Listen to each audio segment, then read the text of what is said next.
नमस्कार, मैं हूं प्रवीण दुबे। संविधान की किताब में तो अब तक आपने और हमने यही पढ़ा था कि लोकतांत्रिक व्यवस्था वाले देश में वोटर अपनी पसंद का दल और उम्मीदवार चुनता है। वोटर की मोहर पर ही लोकसभा और विधानसभा सीटों पर जीत और हार होती है।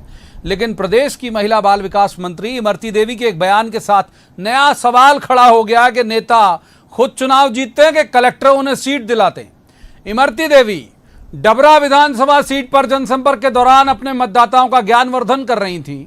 इस उपचुनाव में किसके लिए जीत आसान, किसके लिए मुश्किल, ये बताते इमरती देवी ये कह गई कि सत्ता में इतनी ताकत होती है कि सरकार जिस कलेक्टर से जितनी सीट जिताने के लिए बोल देगी, कलेक्टर उतनी सीट जिता देंगे। इस वीडियो के वायरल होने के बाद इमरती देवी बयान से पलट गईं। उन्होंने कहा कि असल में विकास कार्यों को पूरा करने की जिम्मेदारी अफसरों की होती है, लिहाजा अफसरों की भूमिका बेहद महत्वपूर्ण हो जाती है। उनका बयान भी इसी संदर्भ में था। लेकिन जब तक इमरती देवी का ये खंडन का बयान आता, कांग्रेस इस वायरल वीडियो को चुनाव आयोग तक पहुंचा चुकी थी, इस आरोप के साथ कि बीजेपी की मंत्री ने ही बता दिया कि उपचुनाव में पार्टी किस रणनीति से चुनाव जीतने की तैयारी में।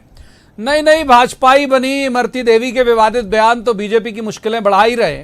इन नए मेहमानों की जोरदार आमद से नाराज पार्टी के एक और विधायक का बयान भी चुनावी माहौल में बोल बम से कम नहीं। टीकमगढ़ से बीजेपी विधायक राकेश गिरी ने कहा कि जो कल तक कालाबाजारी करते थे, अब बीजेपी में बड़े नेता बन गए। तो बड़ी बहस का बड़ा सवाल, क्या कलेक्टर ही जिताते हैं चुनाव? इमरती देवी ने डबरा में बयान क्या दिया, उससे बड़ा सवाल ये कि उनके इस बयान का आधार क्या था। टीकमगढ़ के विधायक राकेश गिरी का की ये व्यक्तिगत नाराजगी है क्या? अगर उनके आरोप तथ्यों पर हैं तो इशारा किसकी तरफ? वायरल वीडियो के साथ खुद नेताओं ने उठा दिए जब सवाल, तो जवाब तो देना होगा। लेकिन पहले आपको दिखाते हैं एक रिपोर्ट, देखिए। सीटें जीतने और उन्हें कम से कम 27 सीटें जीतने, तो आप बता दो सत्ता सरकार का आंखें मूंचे बैठी रहेगी और वे पूरी की पूरी जीत लेंगे। सत्ता सरकार का इतना बहुमत होता है कि अगर बिना चाहे कलेक्टर के जहाँ सीट हमें चाहिए तो वो सीट मिल जाती है। कांग्रेस सरकार के दौर में गणतंत्र दिवस का भाषण नहीं पढ़ पाई थी इमरती देवी, लेकिन अब बिना पढ़े अपने मौलिक अंदाज में डबरा सीट के मतदाताओं को जो ज्ञान दे गईं और जिस सहजता से दे गईं, उसने पूरी बीजेपी को असहज तो कर ही दिया होगा। कैबिनेट मंत्री इमरती देवी की यूएसपी उनका ये देहाती लहजा ही है। भोलेपन से वो बड़े घाव दे जाती हैं। इस बार तो सवाल भी दे गई हैं। इमरती देवी के एक बयान के बाद बस सवाल ही सवाल है कि अगर कलेक्टर ही जिताते हैं चुनाव, तो क्या पिछली पारी में रिकॉर्ड मतों से उनकी जीत भी किसी कलेक्टर के भरोसे ही हुई थी क्या?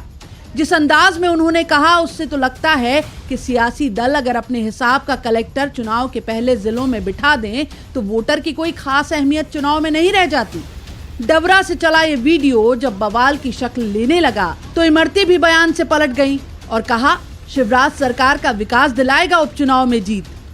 मैं कह रही हूँ कि हमारे मुख्यमंत्री विकास के मसीहा है शिवराज सिंह चौहान।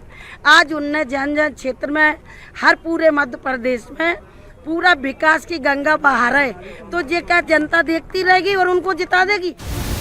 इमरती इधर अपने बयान की साज संभाल कर ही रही थी कि कांग्रेस ने वीडियो चुनाव आयोग तक पहुंचा दिया, इस मांग के साथ कि चुनाव वाले जिलों के कलेक्टर बदले जाएं। कांग्रेस ने बीजेपी पर यह आरोप भी लगाया कि प्रशासनिक अफसरों के दुरुपयोग की जो आशंका कांग्रेस जता रही थी, खुद सरकार की मंत्री उसे सही बता रही हैं।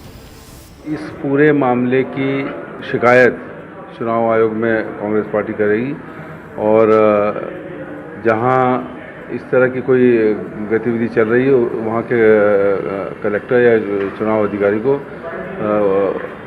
चुनाव आयोग से मांग करेंगे तुरंत हटाया जाए। इमरती देवी नई बीजेपी में आई हैं और आंगनबाड़ियों में अंडा बंटवाने की मांग के बाद ये दूसरा विवादित बयान है जिसमें इमरती देवी बीजेपी की पेशानी का बल बनी है। लेकिन पार्टी में आए नए मेहमानों से क्या घर के पुराने सदस्यों की नाराजगी खत्म नहीं हुई अब तक? टीकमगढ़ से बीजेपी विधायक राकेश गिरी बोल कालाबाजारी पर रहे थे, पर निशाने पर नए मेहमान आ गए।